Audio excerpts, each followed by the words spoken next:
بسم اللہ الرحمن الرحیم۔ السلام علیکم۔ ایک دفعہ کا ذکر ہے کہ کسی علاقے میں ایک نیک اور خدا ترس انسان رہتا تھا۔ ایک دفعہ اس کے گھر کی دیوار گر گئی۔ وہ گھر کی دیوار کو دوبارہ تعمیر کروانے کے لیے کسی مزدور کی تلاش میں گھر سے مزدوروں کے اڈے پہ گیا۔ اس نیک بندے نے وہاں بے شمار مزدوروں کو دیکھا جو سب روزی کمانے کے لیے بیٹھے ہوئے تھے۔ اس کی نظر ایک ایسے بندے پر پڑی جو سب سے علیحدہ بیٹھا ہوا تھا۔ یہ نیک بندہ اس کے پاس گیا۔ اس نے اس بندے سے کہا کہ تم مزدوری کرنا چاہتے ہو؟ میرے گھر کی دیوار گر گئی ہے، وہاں گارے کی چنائی کرنی ہے۔ اس مزدور نے کہا کہ صاحب، جب مزدوری کرنے کے لیے جانا ہی ہے تو چاہے وہ دیوار کی چنائی ہو یا پھر چھت کی لپائی، اس سے مجھے کوئی فرق نہیں پڑتا۔ مزدور کہنے لگا کہ میری 3 شرطیں ہیں، اگر تم میری وہ شرائط ماننے کے لیے تیار ہو تو میں آپ کے پاس آپ کے گھر کی دیوار کرنے کے لیے جانے کے لیے تیار ہوں۔ وہ نیک دل مالک سوچنے لگا کہ عجیب مزدور ہے، میں اس کو کمائی کے لیے لے کے جا رہا ہوں اور یہ مجھ سے شرطوں کی بات کر رہا ہے۔ اسے یہ مزدور کافی دلچسپ لگا۔ مالک کہنے لگا، بولو کون سی 3 شرطیں ہیں؟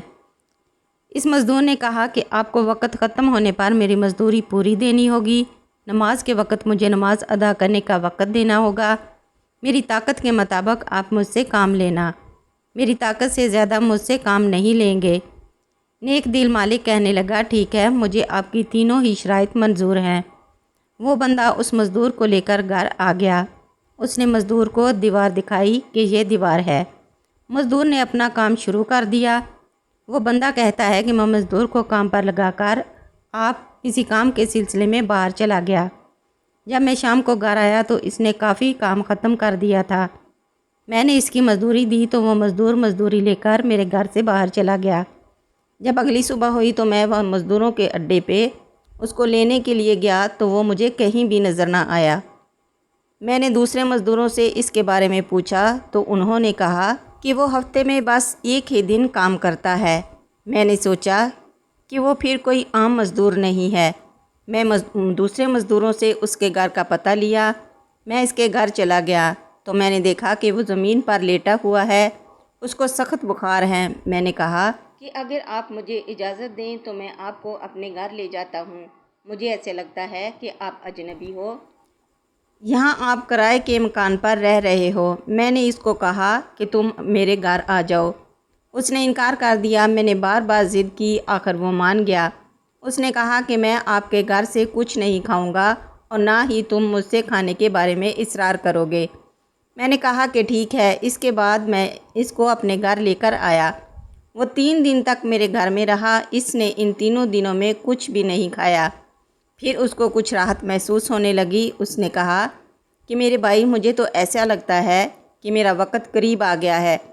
میں جب مر جاؤں تو میں آپ کو ایک وصیت کر کے جا رہا ہوں، میری اس وصیت پر عمل کرنا۔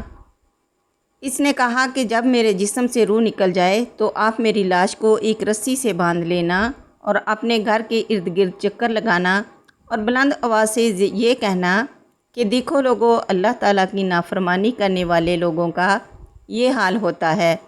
ہو سکتا ہے کہ خدا مجھے معاف کر دے۔ مجھے غسل کر کے اسی کپڑے میں دفن کر دینا۔ مجھے دفن کرنے کے بعد خلیفہ ہارون رشید بغدادی کے پاس جانا، یہ قرآن مجید اور انگوٹھی اس کو دے کر میرا یہ پیغام پہنچا دینا کہ خدا سے ڈرو، کہیں ایسا نہ ہو جائے کہ غفلت اور نشے کی حالت میں موت آ جائے۔ وہ یہ وصیت کر کے مر گیا۔ جب وہ مر گیا تو میں کچھ دیر تک تو روتا رہا۔ پھر میں نے اس کی وصیت پوری کرنے کے لیے ایک رسی لی تو اچانک گھر کے ایک کونے سے آواز بلند ہوئی کہ اس کے گلے میں رسی مت ڈالو۔ کیا اللہ تعالیٰ کے نیک بندوں کے ساتھ یہ سلوک کیا جاتا ہے؟ یہ آواز سن کر میرا جسم کانپنا شروع ہو گیا۔ میں نے اس کو غسل دیا اور اس کو دفن کرنے کے بعد قرآن پاک اور انگوٹھی خلیفہ ہارون رشید کو بغداد میں دینے کے لیے چلا گیا۔ جب میں خلیفہ ہارون رشید کے محل گیا تو میں نے ایک کاغذ پر لکھا کہ خلیفہ ہارون رشید صاحب، میں آپ سے ملاقات کرنا چاہتا ہوں۔ میں نے وہ کاغذ محل کے ایک نوکر کو دے دیا کہ میرا یہ پیغام خلیفہ تک پہنچایا جائے۔ تو اس نوکر نے مجھے کہا کہ تو پاگل ہو گیا ہے، ادھر ہی بیٹھ جاؤ۔ میں اس کے پاس بیٹھ گیا تو اس نوکر نے وہ کاغذ خلیفہ کے پاس پہنچا دیا۔ تھوڑی دیر کے بعد خلیفہ نے مجھے اپنے پاس بلا لیا۔ اس نے کہا کہ میں اتنا ہی برا ہوں کہ تم میرے پاس آنے سے ڈرتے ہو اور کاغذ پر لکھ کر پیغام بھیجتے ہو۔ میں نے خلیفہ سے کہا کہ میں کسی کا پیغام لے کر آیا ہوں۔ انہوں نے پیغام کے بارے میں دریافت کیا تو میں نے انگوٹھی اور قرآن پاک خلیفہ کو پیش کیا تو خلیفہ نے ان کو دیکھتے ہی مجھ سے کہا کہ تم کو یہ سب کچھ کس نے دیا؟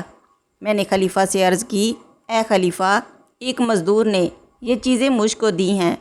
اس نے 3 بار یہی پوچھا کہ یہ سامان آپ کو کس نے دیا ہے؟ میں نے جواب دیا کہ مجھے یہ انگوٹھی اور قرآن پاک ایک مزدور نے دیا ہے۔ میں 3 بار یہی الفاظ دہراتا رہا۔ خلیفہ یہ جواب سن کر رو پڑا۔ کافی دیر تک رونے کے بعد اس نے مجھ سے دریافت کیا کہ اب وہ مزدور کہاں ہے؟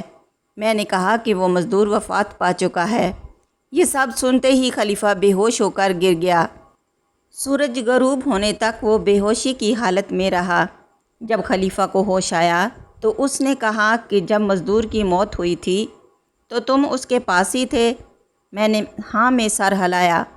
خلیفہ نے مجھ سے کہا کہ اس مزدور نے آپ کو کوئی وصیت بھی کی تھی؟ میں نے وہ وصیت اور اس کا پیغام خلیفہ کو سب کچھ بتا دیا۔ میں نے جب اس مزدور کا پیغام خلیفہ کو بتایا تو خلیفہ یہ سارا قصہ سن کر بہت ہی غمزدہ ہو گیا۔ اس نے اپنا عمامہ اتار دیا اور کپڑے چاک کر دیے۔ یہ سب کچھ کرنے کے بعد خلیفہ نے اس مرنے والے کو کافی القابات دیے۔ یہ سب باتیں کرتے ہوئے وہ مسلسل رو بھی رہا تھا۔ یہ سارا ماجرا دیکھ کر میں اس بات پر پریشان ہو رہا تھا کہ خلیفہ مزدور کے لیے اتنا غمزدہ کیوں ہو رہا ہے۔ جب رات ہو گئی تو خلیفہ نے مجھے اس کی قبر پر جانے کے لیے کہا۔ میں خلیفہ کو ساتھ لے کر اس قبرستان میں چلا گیا۔ میں نے اس کو قبر پر جا کر کہا کہ خلیفہ، یہ اس نوجوان کی قبر ہے۔ قبر کو دیکھتے ہی خلیفہ قبر کے ساتھ لپٹ کر خوب روئے۔ پھر کافی دیر تک رونے کے بعد اس کی قبر پر کھڑے ہو کر کہنے لگا کہ یہ میرا بیٹا تھا، میری جان تھا۔ ایک دن یہ گانے بجانے اور رقص کی محفل میں مصروف تھا کہ مکتب میں کسی نے یہ آیت کریمہ پڑھی جس کا ترجمہ یوں ہے، کیا ایمان والوں کو ابھی وہ وقت یاد نہ آیا کہ ان کے دل جھک جائیں اللہ کی یاد کے لیے؟ جب اس نے یہ آیت سنی تو اس کا جسم کانپنے لگ گیا۔ اس نے روتے ہوئے پکار پکار کر کہا کہ کیوں نہیں، کیوں نہیں۔ وہ یہ باتیں کرتا ہوا محل چھوڑ کر چلا گیا۔ اس کے بعد ہم کو اس کے بارے میں کوئی علم نہیں کہ وہ کہاں چلا گیا، یہاں تک کہ آج تم نے آ کر اس کی وفات کی خبر دی۔